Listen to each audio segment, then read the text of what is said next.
Bonjour à tous.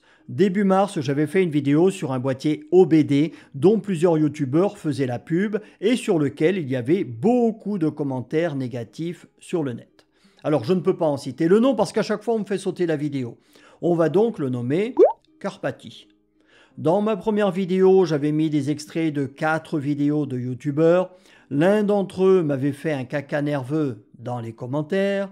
La société Carpati m'avait contacté le lendemain de la publication de ma vidéo et 4 jours plus tard, YouTube me menaçait, si je ne la retirais pas le jour même, de la supprimer et me mettre un avertissement.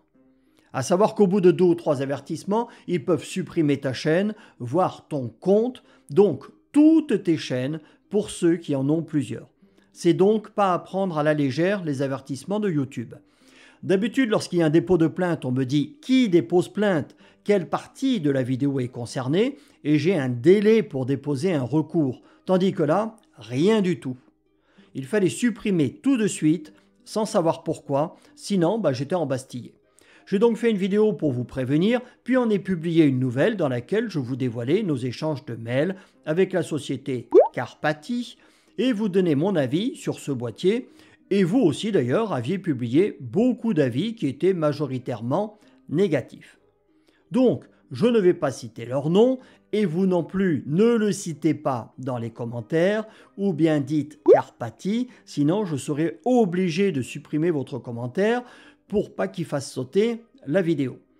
La première fois, ils m'ont juré que ce n'était pas eux qui avaient fait supprimer ma vidéo, qu'ils étaient pour la liberté d'expression, etc., etc. Tu parles. Prends-moi pour un jambon. Dans la seconde, je ne parlais de personne d'autre qu'eux et 3 ou 4 jours après sa parution, elle était interdite en France. Ça montre bien qu'ils n'ont pas l'esprit tranquille. Pourtant, je vous montre, on me dit bien qu'il n'y a pas de problème avec ma vidéo, mais il y a quand même des restrictions géographiques. Pourquoi? J'en sais rien.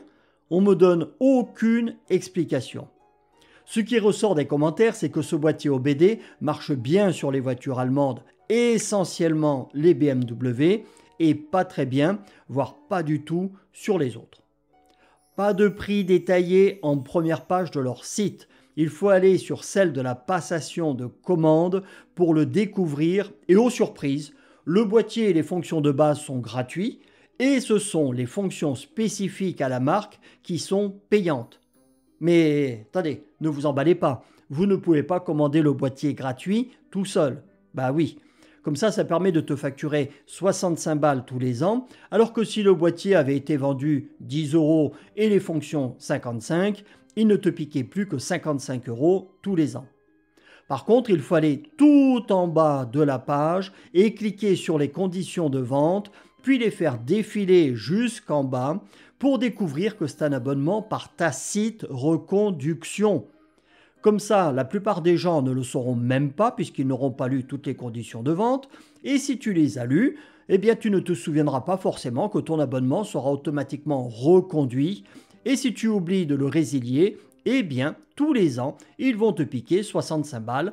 Et ça, c'est plus que limite. J'en dis pas plus. Alors, il y en a un dans les commentaires qui me disait qu'il utilisait une carte à paiement unique. Premièrement, on n'a pas tous accès à ce genre de carte. Moi, j'y ai pas accès. Et ensuite, s'il faut en éditer une pour chaque paiement, c'est un peu galère. Ce serait mieux si une loi imposait qu'il faille un autre accord préalable, annuel, pour que le paiement soit effectué. Toujours protéger le consommateur. Voilà, donc ce sont bien des hypocrites, car contrairement à ce qu'ils me disaient, on peut être sûr à 99% que ce sont bien eux qui ont fait supprimer mes 2 vidéos.